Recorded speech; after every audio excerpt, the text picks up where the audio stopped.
되도록 인도하신 하나님의 승리와 은혜에 감사합니다. 제가 이 중앙지구 전도회 부탁을 받고 어떻게 진행을 할까 특이한 전도회거든요. 목요일 날 시작해서 토요일 저녁까지 하는 이런 전도회는 저는 생전 처음입니다. 와서 보니까 아주 준비를 많이 하시고 철저하게 하시고 여기 세 분의 목회자들이 아주 연합하고 조화를 이루어서 전도회 준비를 잘 하시고 또 장로님들께서 협력하시고 모든 성도들이 함께 연합해서 이렇게 전도회를 잘 운영해 주신 것 감사드리고 또 저녁마다 이렇게 열심히 참여하신 모든 성도님들께 감사를 드립니다.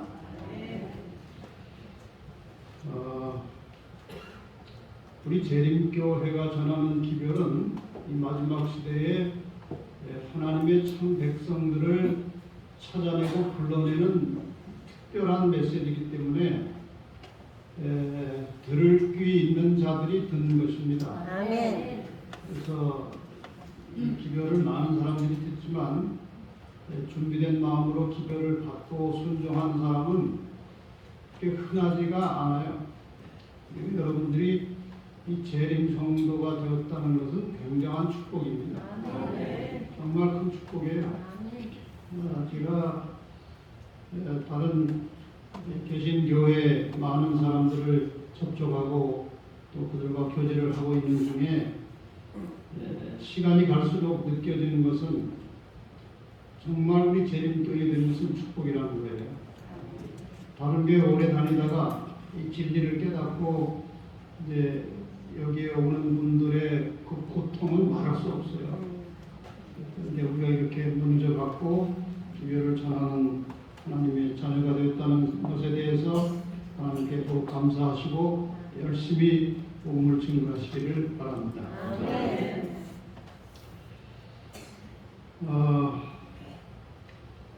저는 모태 신앙입니다. 그래서 지금까지 모태로부터 한 70년을 재림교회 안에서 살았습니다. 성령학교를 나오고 또 교회 목회도 하고 협회에서 연합회에서 지회에서 여러 가지 중요한 직책들을 맡아서 일하면서 수많은 사람들을 만나고 교제하고 그렇게 살아왔습니다. 제가 나이가 많지는 않습니다만은 나이가 좀 들수록 확실하게 느껴지는 것 두 가지가 있어요. 소리가 좀 조용히 나는 것. 첫째는 모든 사람은 죄인이라는 거예요. 경건하게 보이는 죄인이 있고 주인처럼 보이는 죄인이 있을 뿐이지 모든 사람은 죄인이라는 것입니다. 우리가 예수 그리스도와 분리되는 순간에 우리는 속절없는 죄인이에요. 그래서 우리는 삶의 순간순간마다 그리스도와 연결된 삶이 아니면 그냥 죄인이고 죽음이에요. 그래서 우리가 아무리 오래 신앙을 했어도 속절없이 연약한 죄인이라는 사실을 깊이 깨닫고 순간순간마다 하나님과 연결되어 믿음으로 예수 그리스도를 의지하며 사시기를 바랍니다. 아멘. 두 번째의 느낌은 참 변화가 잘 안 된다는 겁니다. 제가 처음에 목회 나올 때 40수년 전에 목회를 시작할 때 만났던 분들 요즘에 만나면 그때나 지금이나 거의 변함이 없어요. 그때 화를 잘 내던 어떤 분은 요즘도 만나면 화를 잘 냈고 40년 전에 돈에 인색했던 사람들은 요즘도 보면은 아주 인색해요. 예수를 잘 믿으면 사람이 변화되어야 됩니다. 아멘. 근데 어떻게 이렇게 변화가 안 될까 하는 거예요.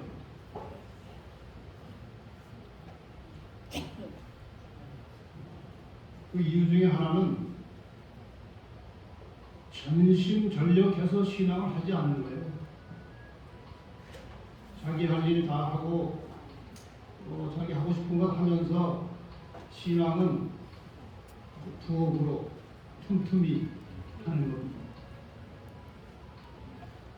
그리고 인간의 변화는 자기의 결심과 노력만 가지고 되는 게 아니고 철저하게 성령의 역사를 통해서만 이루어지는 거예요. 아멘. 근데 자기가 해보려고 하니까 안 되는 것입니다. 그래서 오늘 제가 드리는 말씀은 정말 진실로 변화를 원하면 최소한도 이것은 우리의 생활 속에서 철저하게 순종하고 살아야 변화가 일어난다는 것입니다. 이 변화는 하나님의 말씀에 순종하는 삶을 통해서 성령이 역사하실 때에 일어나는 거예요. 아멘. 그런데 사실 우리가 신앙하고 교회를 다니는 것은요, 세상 말로 하면은 많은 것을 투자하는 겁니다. 여러분, 교회에 다니는 게 쉬운 일이 아니죠. 시간 들여서 교회를 나와야 됩니다. 그 다음에 헌금도 치시러 해야 됩니다. 그 다음에 교회 여러 가지 일들을 하는데 봉사를 많이 하고 노력을 해야 돼요. 힘을 써야 돼요. 오늘 또 목사님 강의 시간에 집사님 몇 분이서 도시락을 상당히 많은 수를 싸신 모양인데 그거 얼마나 힘들어요. 제가 서울중학교 목회할 때는요, 8명의 식사당번이 그 노인들 밑에 그 빗생까지 해서 600명 내지 700명의 식사를 만들어요. 얼마나 힘들어요, 그것이. 끝나고 나면 만세를 부른대요. 그 다음에 교회 다니면서 많은 사람들과 부딪히고 접촉하면서 속상한 일들이 있어요, 없어요?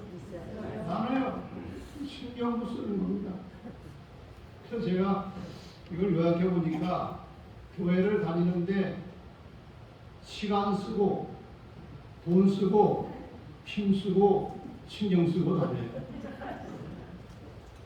많은 것을 투자하고 다니는 겁니다. 그러면은 투자를 하면 남는 게 있어야죠. 남는 것. 지금 20년, 30년 이렇게 많은 것들을 투자하고 신앙생활을 하고 무엇이 남았습니까? 지금 여러분 생각에 내가 신앙생활 지금 몇 년을 했는데 뭐가 남았는지 한번 잘 생각해 보세요. 성경 지식이 좀 남아있습니까? 성경절을 좀 몇 절 더 외웁니까? 무엇가 남아야 합니까? 우리가 예내신이나 성경 말씀을 잘 종합해 보면 그리스도인의 삶을 살면서 남아 있어야 할 마지막 보물은 예수 그리스도를 닮은 변화된 품성이에요. 그것이 남아 있는 것입니다. 예내신의 여러 곳에 우리가 예수님 재림하실 때 하늘에 가져갈 수 있는 유일한 보물은 변화된 품성이라고 했어요. 그게 보물이에요. 우리가 신앙생활하면 그것이 남아있어야 되는 것입니다. 그래서 오늘 이 시간에 주로 우리 성도들이 모인 시간이기 때문에 내용은 뭐 거의 비슷하지만 제목을 좀 바꿔서 원래는 성경에 기록된 이 건강과 행복의 9가지 원리라고 했는데 조금 이것을 우리 재림 성도들의 실제적인 삶에 맞추어서 살아있는 성도의 9가지 증거 이렇게 제목을 좀 바꿨습니다. 우리가 정말 제대로 된 성도라면 증거가 있어야 됩니다. 증거. 내가 예수를 믿고 사는 사람들이라고 하는 증거가 생활 속에 나타나야 되는 거예요.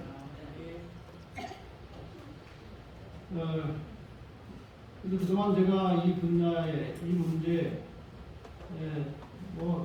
제가 어디다가 전도하면은 항상 소개하기를 예언 연구 전문가라고 하는데 저는 뭐 예언 연구 전문가는 아니고 요즘 예언들 잘 안 가르치기 때문에 제가 사명 나누고 열심히 가르치는 것이고 저는 사실 이 그리스도인의 실제적인 삶의 문제에 관심을 가지고 살아온 사람이에요.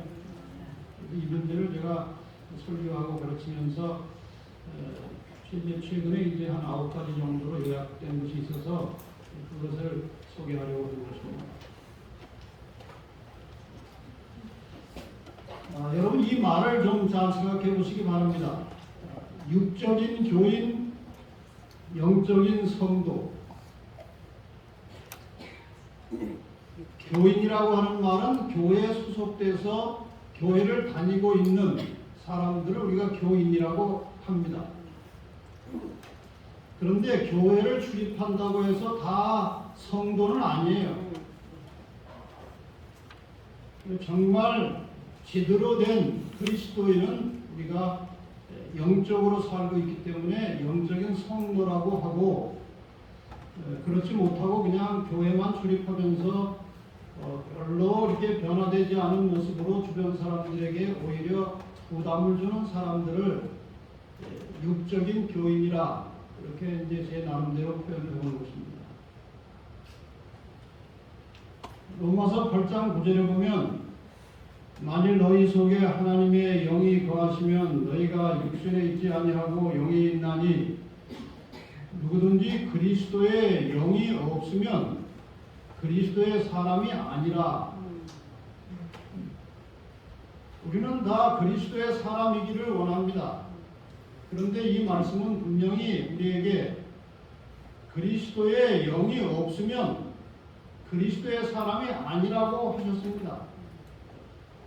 우리에게 정말 매일 매 순간 그리스도의 영이 역사하고 그 영이 나를 이끌어가고 있는지를 늘 순간마다 생각해보고 사시기를 바랍니다. 아멘. 내가 과연 그리스도의 영이 있는가? 내가 그리스도의 영의 이끌림을 받으며 사는가? 이것은 굉장히 중요한 질문이에요. 그래서 계시록 3장 1절에는 내가 살았다는 이름을 가졌으나 죽은 자라고 말씀하십니다. 그리스도의 영이 없는 자는 죽은 자들이에요. 과연 우리가 교회를 다니고 있는데 그리스도의 영이 있느냐 없느냐? 죽은 교인, 산 성도, 이 말도 우리가 한번 생각해 봐야 할 굉장히 중요한 단어입니다. 내가 교인인데 죽어 있느냐? 내가 정말 살아있는 성도냐? 살아있는 동식물은 계속 변화되고 성장합니다. 생명을 가지고 있다는 것은 시시로 끊임없이 변화되고 성장해가는 것입니다. 마찬가지 원리로 살아있는 그리스도인은 계속 변화되고 성장하는 것이 자연의 법칙입니다. 베드로서 3장 18절에 이렇게 말씀하십니다. 오직 우리 주 곧 구주 예수 그리스도의 은혜와 저를 아는 지식에서 자라가라. 자라나라고 하는 것입니다. 가만히 멈춰있지 말고 자라나라는 거예요. 에베소서 4장 15절 오직 사랑 안에서 참된 것을 하여 범사에 그에게까지 자랄지라. 어디까지 자라라는 말씀인가요? 그는 머리니 곧 그리스도라. 예수 그리스도가 우리의 모델입니다. 아멘. 예수 그리스도를 향해서 변화되고 자라나라는 것이에요. 예수님은 자신의 품성에 대해서 이렇게 요약하셨습니다. 나는 마음이 온유하고 겸손하니 내게 배우라고 말씀하셨습니다. 아멘. 그분이 우리의 모델이에요. 우리의 타고난 성향이나 우리의 성격이 어떠하든지 간에 하나님의 능력을 빌려서 예수 그리스도의 온유하고 겸손한 모습으로 자라나는 것입니다. 이것이 변화예요. 고린도전서 14장 20절에도 형제들아 지혜는 아이가 되지 말고 악에는 어린아이가 되라. 지혜에 장성한 사람이 되라. 좀 성숙해가라는 것입니다. 사도 바울은 이러한 우리의 성숙의 과정을 뭐라고 표현하는가 하면 디모데전서 4장 7절에 망령되고 허탄한 신화를 버리고 오직 경건에 이르기를 연습하라 그랬어요. 내일의 우리의 삶은 예수 그리스도를 닮아가는 경건의 연습이라는 겁니다. 여기 선지자 왕이 이런 말씀이 있습니다. 인간의 노력은 하나님의 능력이 없이는 아무 쓸모가 없고 인간의 애씀이 없이는 하나님의 수고가 많은 사람에게 전혀 도움이 되지 않는다. 하나님의 은혜와 하나님의 능력으로 우리가 변화된다고 해서 우리가 노력하지 말라는 게 아닙니다. 우리의 노력과 하나님의 능력이 인간의 애씀과 하나님의 수고가 연합될 때에 변화가 일어나는 거예요.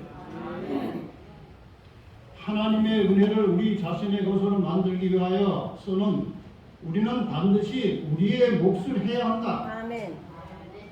하나님의 은혜는 우리로 뜻을 정하고 행하도록 하기 위하여 주신 것이지 결코 우리의 노력의 대형물로서 주신 것은 아니다. 그러니까 우리가 변화되려면 우리 마음속에 예수 그리스도를 닮고자 하는 확고한 결심과 뜻을 정하는 그런 결정력이 선택이 필요한 거예요. 저절로 되는 게 아닙니다.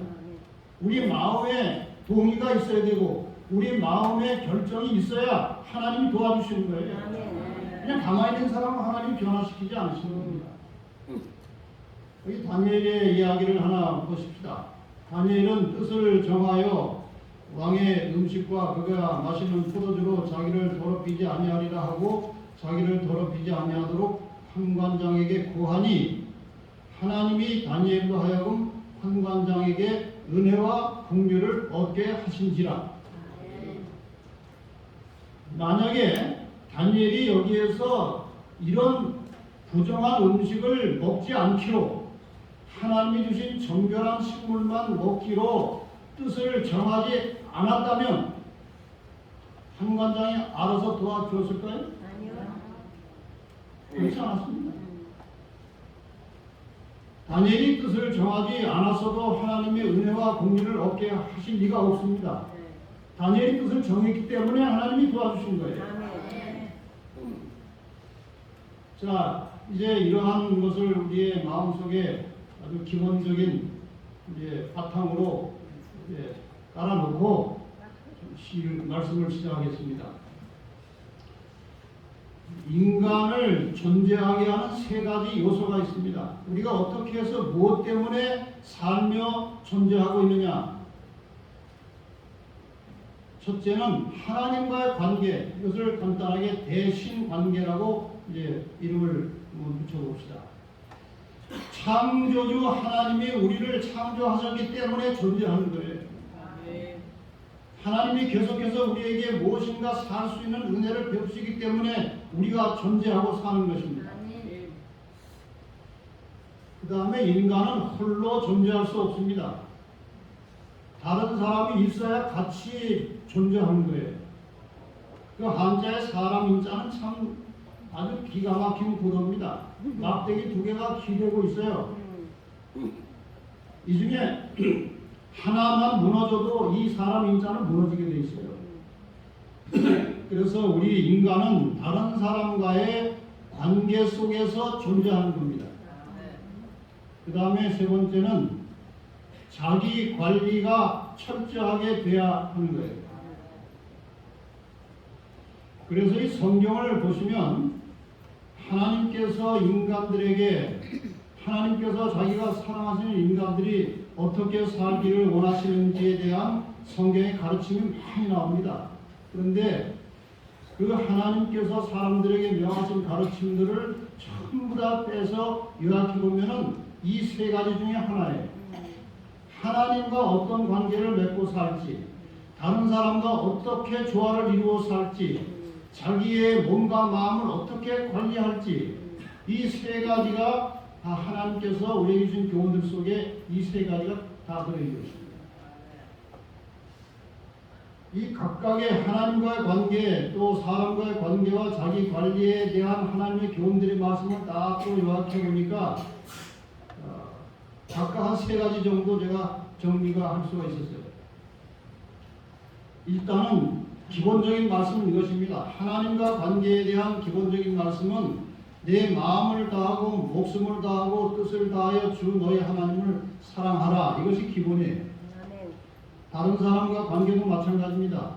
내 이웃을 내 자신과 같이 사랑하라. 이런 기본적인 말씀이 바탕에 있고, 그 다음에 자기 관리에 있어서 주시는 말씀은 고린도전서 6장 19절에 너희 몸은 성령의 전인 줄을 알지 못하느냐. 너희 몸이 하나님의 성전이니까 너희 마음대로 관리하지 말고 하나님의 뜻대로 성전을 관리하듯 몸을 관리하라는 거예요.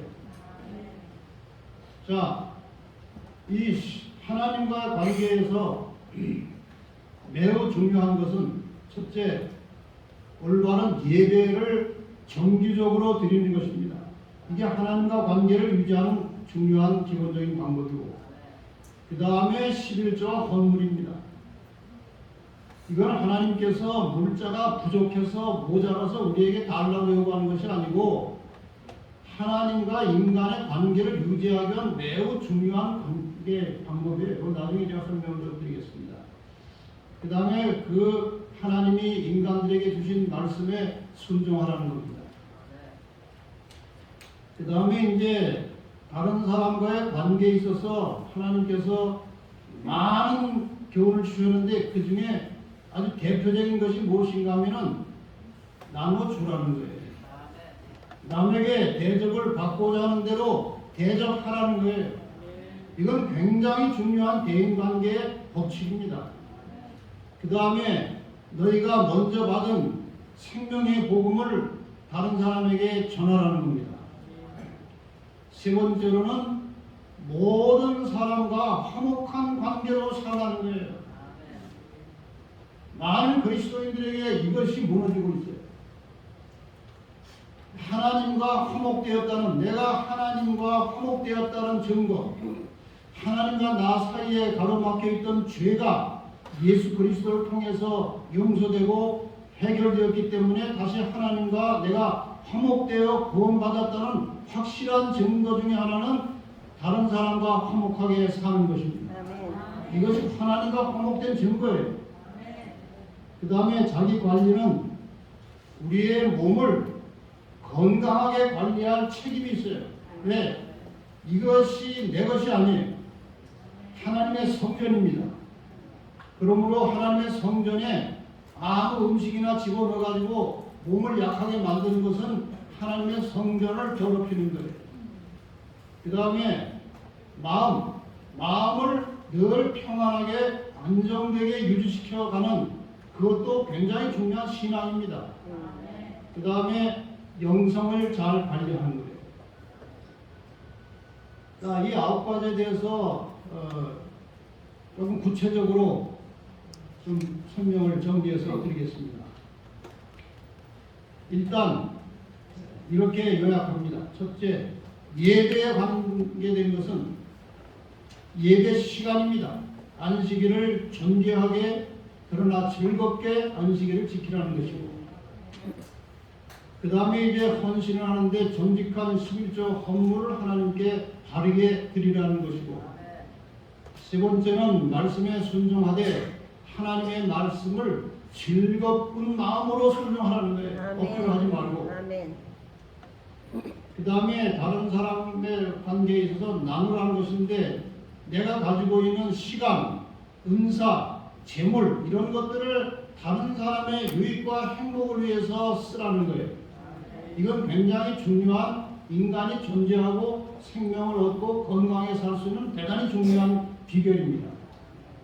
그 다음에 이웃에게 생명의 복음을 전하라는 것이고, 그 다음에 모든 사람과 화목한 관계를 가지라는 것입니다. 그 다음에 몸을 최선의 건강한 상태로 유지할 것이고, 범사에 감사하고 항상 기뻐하는 마음을 가지고 살라는 것이고, 그 다음에 기도와 말씀으로 항상 성령이 충만하여 영이 있는 사람으로 살라는 것입니다. 자, 이 9가지를 다시 한번 간략하게 또 설명을 다시 드리겠습니다. 내가 살아있는 성도라고 하는 증거 1, 예배입니다. 이사야 58장 13절과 14절에 보면, 만일 안식일에 내 발을 금하여 내 성일에 오락을 행치 아니하고 안식일을 일컬어 즐거운 날이라 여호와의 성일을 존귀한 날이라 하여 이를 존귀하게 여기고 내 길로 행치 아니하며 내가 오락을 굽하지 아니하며 사사로운 말을 하지 아니하면 내가 여호와의 안에서 즐거움을 얻을 것이라. 내가 너를 땅의 높은 곳에 올리고 내 조상 야곱의 기업으로 기르리라. 여호와의 말씀입니다. 여러분, 이 말씀을 잘 보시면 우리가 지금 안식일을 제대로 지키는지 못 지키는지를 구분할 수 있는 시금석이 여기 들어있어요. 안식일이 즐거워야 합니다. 아멘. 그리고 안식일이 존귀하게 지켜져야 돼요. 이 두 가지가 겸해야 된다는 것입니다. 이렇게 해서 이 안식일을 사사롭게 보내지 않고 잘 안식일을 지키면 여호와 안에서 즐거움을 얻겠다고 했어요. 이 즐거움이 무엇인지 제가 조금 깊이 살펴봤습니다. 이 즐거움이라고 하는 말은 히브리 원어로 아나드라는 단어로 되어 있습니다. 이것은 유순하다, 고상하다 이런 말이에요. 그러니까 우리가 안식일을 하나님이 주시는 방법을 따라서 잘 지키면 사람이 유순하게 되고 고상하게 변화된다는 것입니다. 우리가 신앙생활을 잘하고 하나님 말씀에 순종하면요, 사람이 좀 고상하게 변화가 돼야 됩니다. 고상하게. 그런데 제대로 신앙을 하지 않으면 진리만 머리에 꽉 차가지고 제대로 순종하지 않으면 사람이 좀 이상해져요. 고상한 게 아니라 이상해져요. 그런데 그 이상한 상태를 빨리 개선하지 않고 계속 오래 그냥 책만 보고 지식만 얻고 그냥 남 판단이나 하고 살다 보면요, 나중에는 괴상하게 돼요. 재림교회 안에요, 괴상한 사람들이 많이 있어요. 왜 그런 줄 아십니까? 지식은 많은데 순종하지 않기 때문에 남 비판만 하고 앉아있는 것입니다. 하나님의 말씀을 다른 사람을 판단하는 자로 사용하면 안 되는 거예요. 모든 인간에 대한 판단은 하나님이 하신 일이지 사람이 할 일이 아닙니다. 말씀을 깨달으면 그 깨달은 말씀에 순종함으로 자기를 고상하게 변화시키는 말씀으로 순종해야 하는 것입니다. 그걸 가지고 남을 자꾸 재고 판단하면 안 되는 거예요. 그래서 이 안식일 예배를 통해서 우리는 창조주에 대한 경외심을 가져야 할 것이고, 이 안식일을 제대로 지키려면 예비일에 대한 올바른 지식이 있어야 돼요. 성경에 괜히 예비일이라는 말이 나오는 게 아니에요. 안식일은 분주하게 살다가 갑자기 안식일 시간 속에 들어가라는 게 아니에요. 금요일 예비일에 안식일을 맞이하기 위해서 준비된 상태로 안식일을 맞이하는 거예요. 그러니까 이 예비일에 우리가 준비해야 될 대단히 여러 가지 항목이 있지만 제일 중요한 것은 마음 상태를 정비하는 거예요. 그래서 사람과 불화하고 불편한 관계가 있으면 안식이 시작되기 전에 다 화해하고 화목한 상태와 그런 마음으로 거룩한 시간 속에 들어오라는 겁니다. 그러니까 여기 안식일에 예배하러 와서 안식일 첫 기도할 때에 습관적으로 습관적으로 그런 말들이 이제 기도 속에 나옵니다. 제가 뭐 많이 들어봤어요. 하나님 아버지, 지난 한 주일 동안 지은 죄를 다 가지고 왔습니다. 용서하여 주십시오. 그 죄 용서는 집에서 하고 와야 돼요. 왜 교회 와서 용서를 구합니까? 집에서 다 용서받고 안식일에 거룩한 시간 속에 들어올 때는 깨끗하게 정결한 마음을 가지고 안식일 예배에 들어와야 돼요. 아멘. 그런 기도를 하나님께서 뭐라고 하실까요? 자, 어떻게 죄를 여기까지 가지고 왔냐? 집에서 다 깨끗하게 씻고 여기 와야지. 그리고 왜 죄를 일주일분씩 몰아가지고 다니냐? 매일매일 깨끗하게 해야지. 아멘. 아마 하나님께서 이렇게 말씀하실 거예요. 그래서 예비일이 필요한 거예요. 안식이 시작되기 전에 이 거룩한 시간 속에 들어가기 위해서 내 마음과 내 몸을 깨끗하게 정비하고 정리하고 아주 편안하고 안정된 마음으로 안식 시간 속에 들어와서 구원을 경험하는 것입니다. 그러니까 안식일에 들어올 때는 그 안식일 시간에 예수님이 오셔도 승천할 수 있도록 준비된 상태로 들어오라는 거예요. 여러분, 이렇게 안식일 지키는 것을 주일마다 하면요, 사람이 변화가 될까요, 안 될까요? 돼요. 변화가 됩니다. 아멘. 그래서 나는 그들을 거룩하게 하는 여호와인 줄 알게 하려 하여 내 안식일을 그들에게 주어 그들과 나 사이에 표징을 삼았다는 말씀은 안식일을 잘 지키면 내가 너희를 거룩하게 해주겠다는 거예요. 아멘. 그게 성하고 변화입니다. 그래서 우리는 이러한 방법으로 매 안식일에 예배를 드릴 때마다 진정한 쉼과 구원을 경험하고 하나님께 감사와 찬양을 드리는 것입니다. 그래서 안식일을 거룩하게 지킴으로 우리의 생활 속에서 성화가 이루어진다는 것입니다. 그래서 안식일은 하나님과의 관계를 연결하는 표징이라고 하나님께서 말씀하셨어요. 자, 두 번째 증거입니다. 이건 헌신이에요. 정직한 11조 헌물을 드리는 것입니다. 말라기 선지자가 이런 말씀을 하나님께 받아서 기록했습니다. 이건 하나님께서 말라기 선지자에게 주신 말씀이에요. 그런즉 내게로 돌아오라. 그리하면 나도 너에게로 돌아가리라. 하였더니 너희가 이르기를 우리가 어떻게 하여야 돌아가니까 하는도다. 사람이 어찌 하나님의 것을 도둑질하겠느냐. 그러나 너희는 나의 것을 도둑질하고도 말하기를 우리가 어떻게 주의 것을 도둑질하였나이까 하는도다. 이는 곧 11조와 봉헌물이다. 여기 하나님께서 내게로 돌아오라고 말씀하시는 이 초청의 말씀 속에 무엇이 포함되어 있는가 하면은 이 헌물에 대해서 정직하라는 거예요. 11조는요 10분의 1이 하나님의 것이라는 말씀이 아니고 전체가 하나님의 것인데 11조를 드림으로 전체가 하나님의 것임을 인정하라는 거예요. 그러니까 11조 드릴 때 그거 10분의 1 떼가지고 손 벌벌 떨면 안 되고 하나님 이렇게 많은 것을 주셨는데 저를 보고 다 쓰라고 하시고 10분의 1만 내라고 하셔서 감사합니다. 제가 즐거운 마음으로 드립니다. 아멘. 이것은요 모든 물질의 주인이 하나님이심을 인정하는 신앙 고백이에요. 각종 헌물 다 마찬가지입니다. 그래서 우리는 즐거운 마음으로 정직하게 11조를 구별할 것이고 그러므로 하나님이 나의 창조주이심을 모든 물질의 주인이심을 인정하고 고백하는 것입니다. 그리고 즐거운 마음으로 헌물을 드림으로 하나님의 사업을 운영하라는 거예요. 정리하면 이렇습니다. 11조는 하나님이 만물의 주인이심을 인정하는 표시다. 그리고 11조는 하나님이 사람에게 내리시는 축복의 통로다.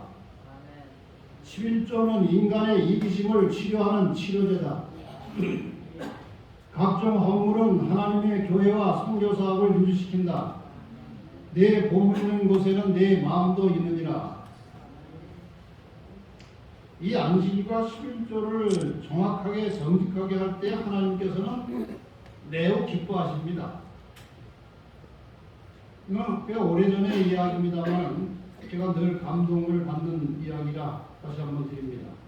오래전에 강원도 속초에 아주 신실한 장로님 한 분이 계셨습니다. 그분의 직업은 씨앗 가게입니다. 그 씨앗을 이제 팔고 그다음에 안식일 예배를 잘 드리고 하는데 이분이 금요일날 꽤 이른 시간에 가게 문을 닫고 그다음에 안식일을 준비했습니다. 그 11조는 어떻게 준비하느냐? 거래가 발생할 때마다 통을 하나 만들어 가지고 거래를 할 때마다 11조를 떼서 통에다 집어넣는 거예요. 얼마나 번거롭고 귀찮아요.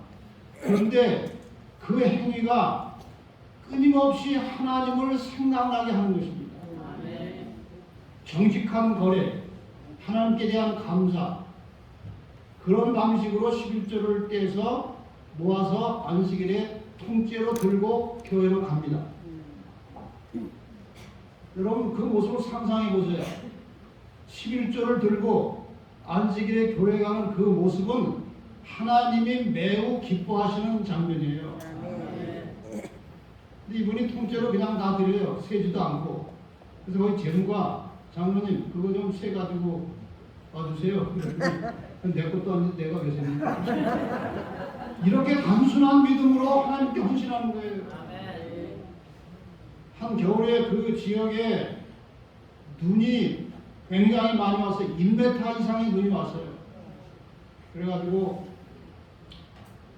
그 지역에 비닐하우스가 다 무너졌습니다. 눈무게 때문에. 그런데 이 장로님의 비닐하우스만 안 무너진 거예요. 사람들이 뭐라고 그랬겠어요? 저 사람 그렇게 철저하게 하나님 믿더니 하나님이 지켜주셨구나. 그게 우연이 아닙니다. 오늘도 정말 어린아이처럼 단순한 마음으로 하나님을 의지하고 신뢰하는 사람들의 생활 속에 하나님께서 기적을 일으켜주시는 거예요. 11조 안식일은 그런 축복의 통로입니다. 그 다음에 세 번째, 순종하는 것입니다. 성경에 하나님께서 내 말에 순종하면, 내 말에 청종하면 이런 말들이 많이 나와요. 순종하면 내가 복을 받을 것이다. 내 자녀들, 내 토지의 소산 들어와도 복 받고 나가도 복 받을 것이다. 뭐 하면? 순종하면. 창조주 하나님께서 사람의 필요와 체질을 아십니다. 아멘. 인간의 체질과 인간이 무엇을 필요로 하는지 하나님께서 정확하게 아세요. 창조주시기 때문에 아십니다. 그래서 하나님께서 주신 모든 말씀은 사람의 유익을 위해서 주신 것입니다. 여러분 이건 굉장히 중요한 말이에요. 많은 사람들이 복을 잘못 알고 있어요. 하나님 말씀을 싫으나 좋으나 그냥 잘 들으면 하나님이 너 수고했다고 복 주는 것으로 착각하고 있어요. 그게 아니에요. 하나님의 말씀 자체가 인간의 유익과 행복을 위해서 주신 것이기 때문에 그 말씀을 순종한 것 자체가 복이에요. 아멘. 그게 복입니다. 하나님 말씀 순종해서 하나님 덕볼 거 하나도 없어요. 하나님은 덕볼 것이 아무것도 없는 분이에요. 하나님의 말씀에 순종할 때 우리가 복을 받는 것입니다. 아멘. 그리고 하나님의 말씀 속에는 생명과 능력이 있어서 그 말씀에 순종함으로 우리가 영과 육이 강건하게 되게 돼 있어요. 그래서 말씀에 순종할 때 우리는 영육의 힘을 얻게 되는 것입니다. 이런 결과로 순종함으로 나타나는 결과가 무엇인가? 하나님의 품성을 담게 되는 것입니다. 이것이 하나님이 원하시는 거예요. 그 다음에 이제 그 다음 세 개는 사람과의 관계입니다. 나누는 것이에요. 이사야 58장에 이 나눔에 대해서 이렇게 권면합니다. 내가 기뻐하는 금식은 흉악의 결박을 풀어주며 멍에의 줄을 끌어주며 압제에 당하는 자를 자유하게 하며 모든 멍에를 꺾는 것이 아니겠느냐.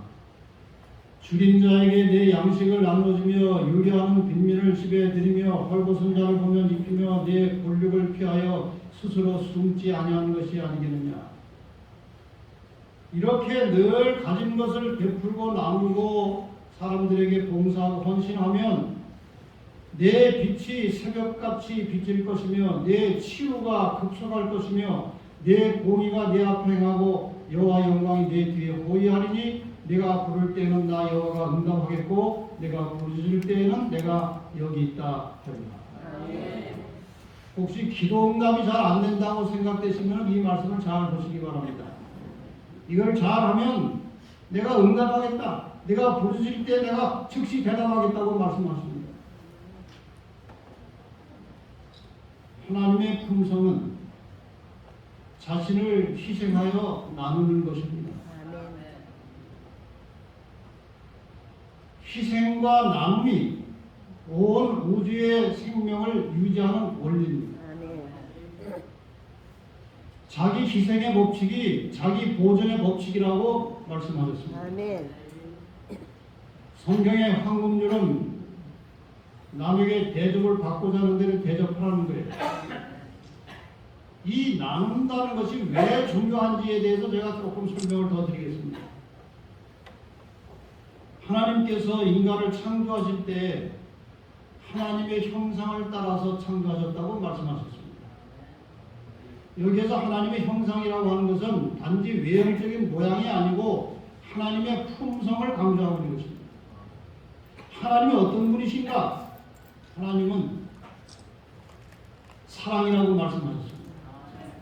사랑이 무엇이냐? 사랑은요, 희생이 없는 사랑은 가짜입니다. 사랑의 그 바탕에는 희생이 있는 거예요. 어머니가 자식을 사랑한다고 할 때는 자식을 위해서 자기의 모든 것을 바칠 각오가 되어 있다는 거예요. 그래서 인간이 죄로 인해서 죽게 되었을 때 하나님께서 즉시로 인간을 구원하실 계획을 세우셨는데 그것이 희생입니다. 독생자 예수 그리스도의 희생을 통해서 죽어가는 인간을 구원하시겠다는 것이 하나님의 뜻으로 그냥 자연적으로 나타난 거예요. 고민하실 필요가 없어요. 사랑이기 때문에 그것이 그냥 나온 것입니다. 온 우주가 유지되는 그 법칙은 베풀고 돌아오는 것이에요. 예수님께서 자신의 희생을 통해서 구원받은 영혼들을 볼 때 매우 기뻐하신다고 그랬어요.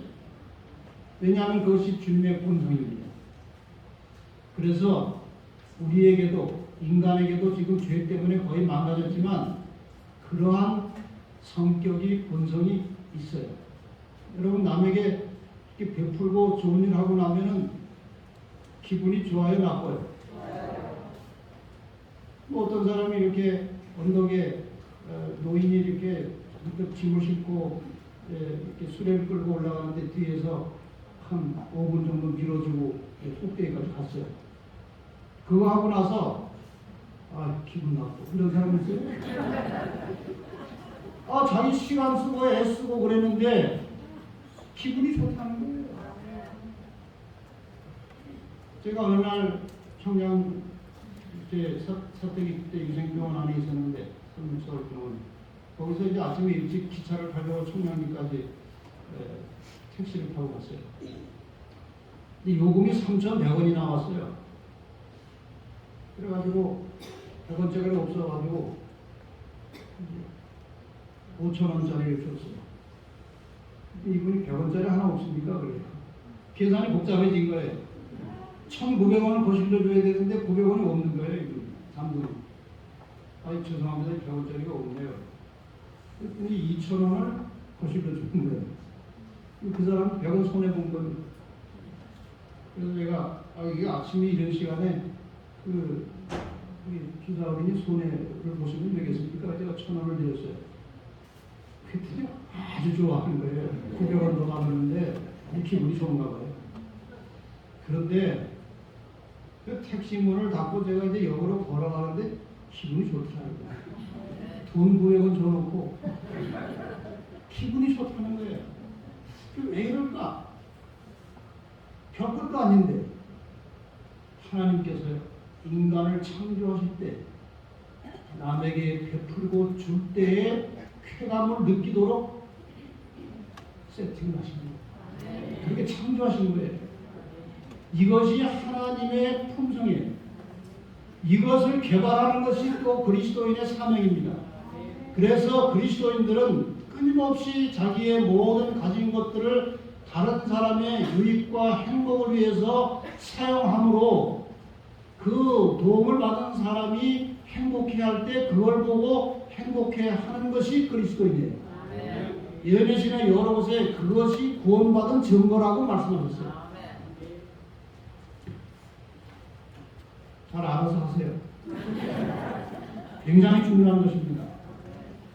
이러한 삶을 통해서 우리의 이기심이 이타적인 삶으로 바뀌는 거예요. 이것이 변화예요. 그 다음에 전도. 마태복음 28장의 이 대사명을 잘 아십니다. 예수님께서 하늘로 가시기 전에 제자들에게 다니면서 복음을 전해서 제자를 삼고 내가 너에게 말한 것들 다 가르쳐 지키게 하라, 이렇게 말씀을 하셨어요. 너는 말씀을 전하라. 때를 얻든지 못 얻든지 항상 힘쓰라고 말씀하셨습니다. 복음 전도는 우리의 대장이신 주님의 명령이에요. 하면 좋고 안 해도 괜찮은 게 아니에요.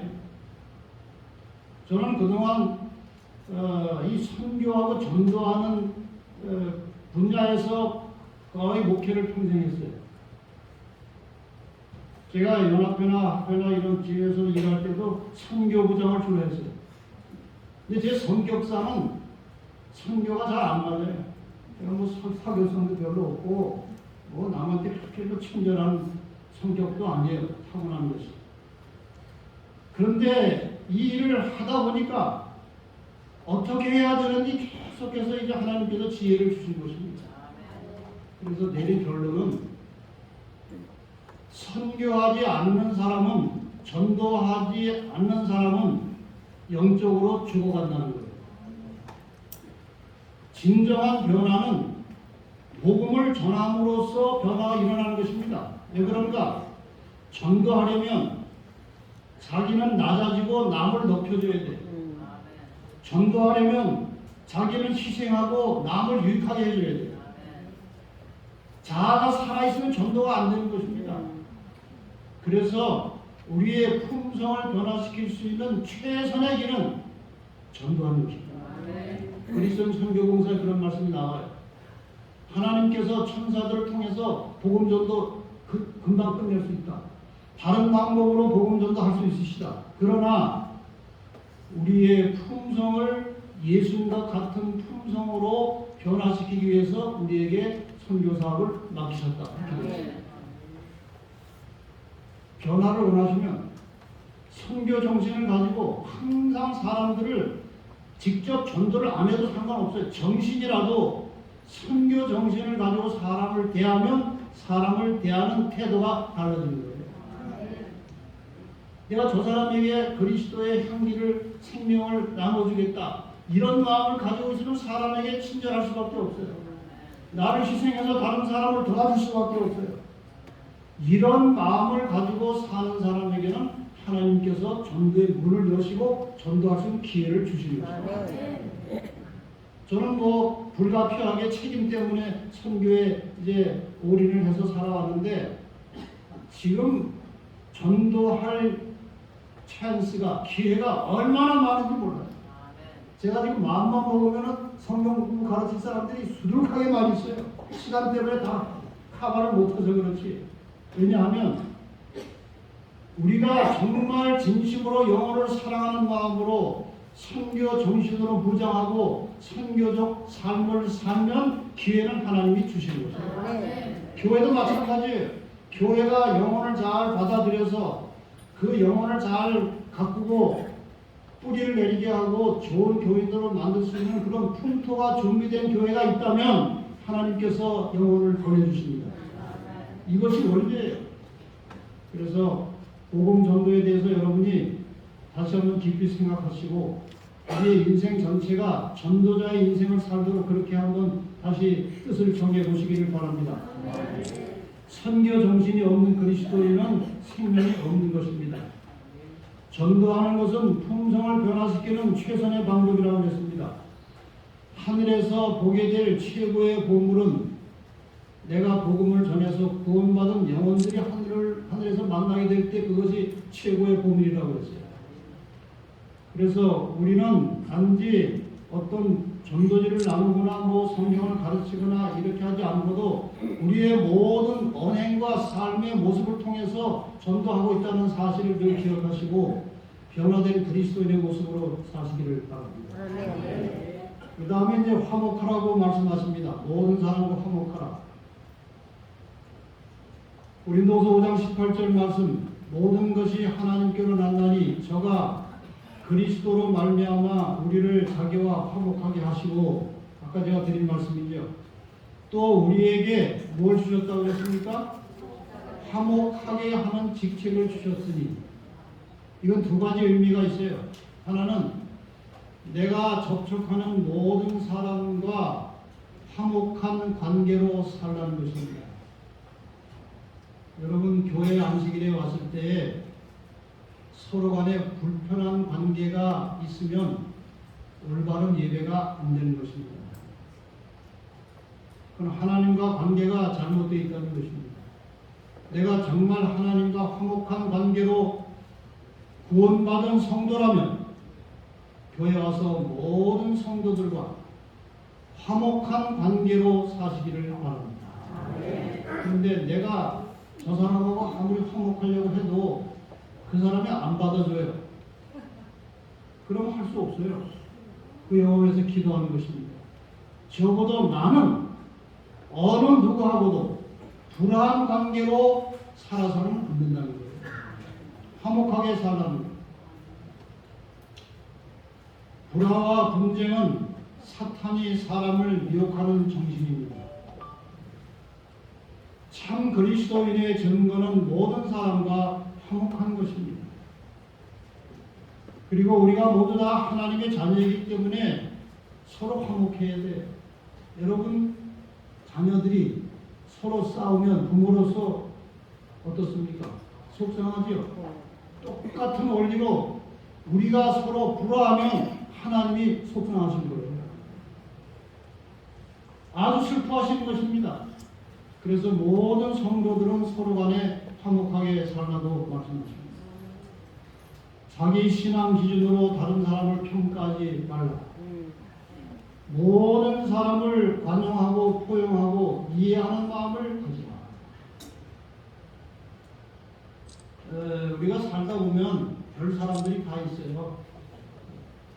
그때 정말 나하고 안 맞고 끊임없이 나를 힘들게 하고 애먹이는 사람, 나를 해롭게 하고 그런 사람이 있으면요, 감정을 갖지 말고 불쌍하게 생각하는 마음을 가져야 됩니다.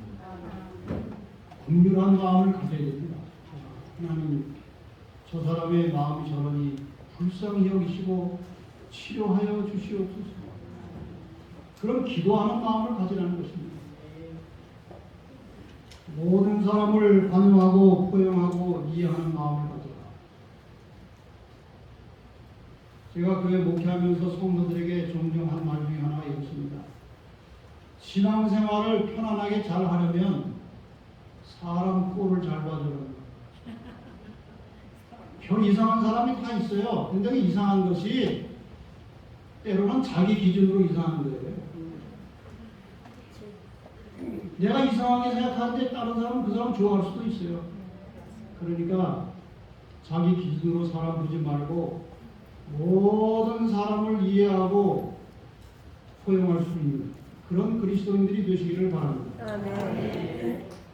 이제 마지막 나머지 세 가지는 자기 관리입니다. 건강 관리. 예수님께서 이 땅에 오셔서 많은 사람들의 병을 고쳐주셨습니다. 요한 3서 1장 2절에 내가 범사에 잘되고 강건하기를 내가 간구하노라. 데살로니가전서 5장 2절에 예수님께서 오실 때 너희 온 영과 혼과 몸이 그 먹게 보존되기를 원한다고 말씀하셨습니다. 몸과 마음은 서로 영향을 주고받기 때문에 건강이 아주 중요한 것입니다. 그래서 그리스도인은 마음에 영향을 줄 수 있는 건강을 해치는 일을 하면 안 되는 거예요.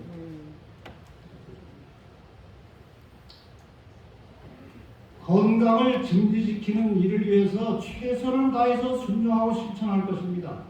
그리고 건강에 좋은 영향을 주는 음식은 에덴에서 하나님께서 허락하신 원식물이에요. 그러니까 그리스도인들은 마지막에 재림을 맞이할 그리스도인들은 에덴의 식물로 돌아가야 하는 거예요. 그리고 몸이 하나님의 성전이기 때문에 정결하게 보존해야 할 책임이 사명이 우리에게 있는 것입니다. 요즘에 우리 교회 안에 이 신앙의 영적 표준이 점점 낮아지고 있어요. 옛날에는 육식을 안 하는 사람들이 상당히 많았어요. 근데 요즘에는 상당히 많은 분들이 육식을 하고 있어요. 재림이 가까울수록 육식은 식탁에서 멀어져가는 것입니다. 근데 자꾸 우리 성육대학 근처에 식당들이 많이 있는데 그 식당에 삼육식이라는 요리가 있어요. 항상 우리 교인들이 이제 식당을 많이 가니까 가서 이것저것 빼고 해달라는 것이 삼육식이에요. 그런데 원래 삼육식은요 고기, 생선 빼는 게 원래 삼육식이었어요. 그런데 요즘에 삼육식이 4가지가 됐어요. 그래서 거기 가서 삼육식 주세요 하면은요 어떤 삼육식이 오래요? 첫째, 돼지고기 안 먹는 삼육식이에요. 소고기, 닭고기는 먹는 삼육식이 있어요. 그건 성경에 허락된 식물이니까 먹는 거예요. 그 다음에 두 번째 삼육식은 소고기, 닭고기는 안 먹지만 생선은 먹는 삼육식이 두 번째 또 있어요. 그 다음에 세 번째 삼육식은 육류, 생선 다 안 먹고 채소만 먹는데 계란하고 우유 정도는 먹는 거예요. 마지막 네 번째 삼육식은 계란, 우유까지 빼는 비건식이에요.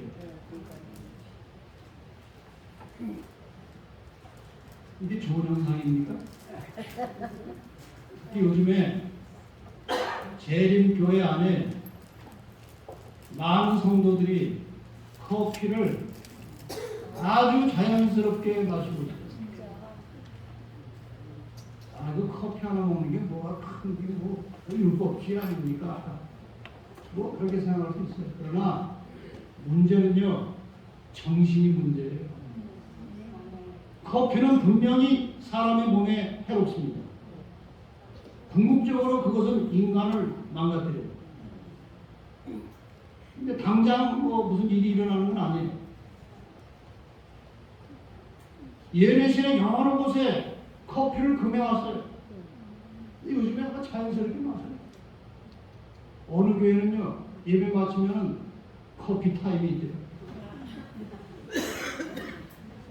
이것이 무엇이 문제가? 커피 마시는 것 자체가 문제가 아니고 정신세계가 무너지는 거예요. 우리 그리스도인은 특히 재림 성도들은 매사에 무의식적으로 모르고 하는 건 어쩔 수 없지만 적어도 알고 있다면 몸에 들어가서 해를 끼치는 음식은 절대로 집으면 안 돼요. 이게 우리의 몸을 건강하게 유지시키라고 하나님께 주신 수많은 법칙들이 있는 것입니다. 그 다음에 마음 관리를 잘 해야죠. 마음이 편안해야 돼요, 그리스도인들은. 모든 지킬 만한 것 중에 더욱 내 마음을 지키라. 생명의 근원이 이에서 남이니라. 이게 얼마나 중요한 말인지 아시죠? 마음 상태가 틀어지고 속상하고 근심이 많고 무슨 걱정거리가 있으면요 몸이 망가지게 돼 있어요. 생명을 해치는 것입니다. 그런 것들이 다. 마음의 즐거움은 양이라도 심령의 근심은 뼈로 마르게 하느니라. 이 옛날에 솔로몬이 어떻게 이런 걸 깨달았는지 몰라요. 요즘에 의학계에서 모든 질병의 90% 이상이 마음에서 온다는 거예요. 이게 건강이 세 가지가 우리가 지켜야 될 것입니다. 첫째는 음식을 깨끗하게 먹어야 돼요. 근데 음식을 아무리 깨끗하게 먹어도 운동 안 하면은 건강하지 않아요. 운동 열심히 해서 몸을 원활하게 만들어줘야 돼요. 근데 음식도 깨끗하게 먹고 운동도 열심히 하는데 병 걸리는 우리 교인들이 많이 있어요. 스트레스 때문에 그래요. 제가 알고는 꽤 오래전에 돌아가신 목사님은 정말 철저하게 채식하고 아침마다 새벽마다 냉수 마찰하고 운동 열심히 하는 아주 건강한 분이었는데 교회 건축 문제로 아주 복잡한 일이 생겼어요. 그것 때문에 날마다 고심하고 고민하고 힘들어하시다가 결국 암 걸려서 돌아가셨어요. 이 세 가지가 중요한 거예요. 그 중에 제일 중요한 게 마음이에요. 그래서 데살로니가전서 5장 16절 18절의 말씀은 만병통치약입니다. 항상 기뻐하라. 쉬지 말고 기도하라. 범사에 감사하라. 이것이 그리스도 예수 안에서 너희를 향하신 하나님의 뜻입니다. 하나님의 뜻입니다. 이런 마음은 그냥 쉽게 얻어진 것이 아니고요. 먼저 설명드렸던 하나님과의 관계 속에서 지켜야 할 원칙들, 사람과의 관계에서 지켜야 할 원칙들을 잘 지키면 마음이 항상 편안하고 기쁨이 있게 되어 있는 것입니다. 그 결과가 건강한 거예요. 질문 드리겠습니다. 건강하면 행복합니까? 행복하면 건강합니까? 건강하면 두 개 다. 헷갈립니까? 두 개 다. 건강하면 행복한 게 아니고 행복하면 건강한 거예요. 그래서 이 말씀이 필요한 것입니다. 늘 하루 시작할 때마다 하나님 오늘도 어떠한 불편한 일이 있거나 어떠한 힘든 일이 있을지라도 기뻐하고 기도하며 감사한 마음으로 살게 해주세요 하고 기도하세요. 하나님 우리의 마음과 생각을 지켜줄 것입니다.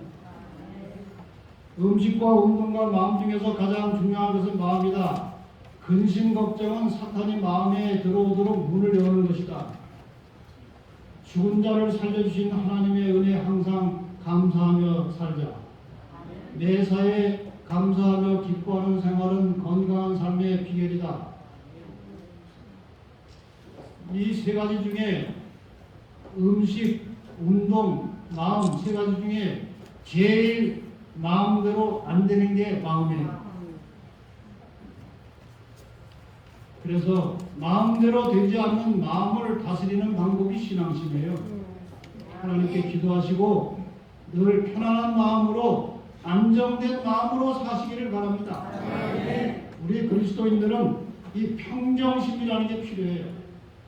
어떤 사람은 기분 좋은 일이 있으면 펄쩍펄쩍 뛰고 좋아하고 좀 기분 나쁜 일이 있으면 그냥 팍 깔아주고 이게 오락가락하는 사람이 있어요. 심하게. 그건 그리스도인의 품성이 아니에요. 그리스도인은 평정심에서 약간 기분 좋은 상태가 계속 유지되는 거예요. 그런 상태가 유지되는 방법은 하나님과 올바른 관계를 맺고 사람과 더불어 건강하게 사는 것이 최선의 길입니다. 마지막 9번째로 영성. 모든 기도와 간구로 하되 무시로 성령 안에서 기도하고 사람이 떡으로만 살 것이 아니요 하나님의 입으로부터 나오는 모든 말씀으로 살 것이라. 제자들은 기쁨과 성령이 충만하니라. 우리 그리스도인은 밥 먹은 힘으로 사는 사람들이 아니고 말씀의 능력으로 사는 사람들입니다. 그 말씀이 내 생활을 지배하고 나의 심령을 지배하는 매우 중요한 것은 성령의 동심이에요. 성령께서는 우리 마음속에 새겨진 머릿속에 저장된 말씀을 통해서 역사하십니다. 말씀을 늘 가득 담고 있을 때, 말씀을 늘 듣고 깨닫고 있을 때 그것이 다 잊어버린 것 같지만 필요할 때 성령께서 생각나게 하셔서 우리를 바른 길로 인도하시는 것입니다. 성령으로 거듭난 그리스도인은 성령으로 살아야 합니다. 그리스도의 영이 없으면 그리스도의 사람이 아니라고 했습니다. 성령은 마음을 깨끗이 하고 기도할 때에 임하십니다. 그리고 성령은 하나님의 말씀을 통하여 심령에 역사하십니다. 그러므로 그리스도인은 말씀과 함께 살아가는 것입니다. 자세하게 말씀드리자면 이 한 가지 한 가지를 가지고 1시간씩 설교할 것 같아요. 제가 요약해가지고 여러분에게 제목만 간단하게 말씀드렸지만 복습할까요? 하나님과의 관계, 사람과의 관계, 자기관리, 이 세 가지를 각각 어떻게 할 것인지에 대해서 셋에서 9가지를 말씀드렸는데 그것이 성경과 예언의 말씀을 거의 정확한 결론입니다. 여러분이 잘 새겨 들으시고 마지막 성경적으로 마치겠습니다. 같이 읽겠습니다. 계시록 3장 20절 시작. 볼지어다 내가 문 앞에 서서 두드리노니 누구든지 내 음성을 듣고 문을 열면 내가 그에게로 들어가 그와 더불어 먹고 그는 나와 더불어 먹으리라. 문을 활짝 여시고 말씀이신 그리스도를 마음속에 영접하셔서 그 말씀에 순종하심으로 여러분의 영육간의 삶이 매우 건강하고 행복한 가운데 사시다가 머지않아 주님 오시는 날 그분을 만나서 영원한 생명으로 들어가게 되기를 바라면서 말씀을 마치겠습니다.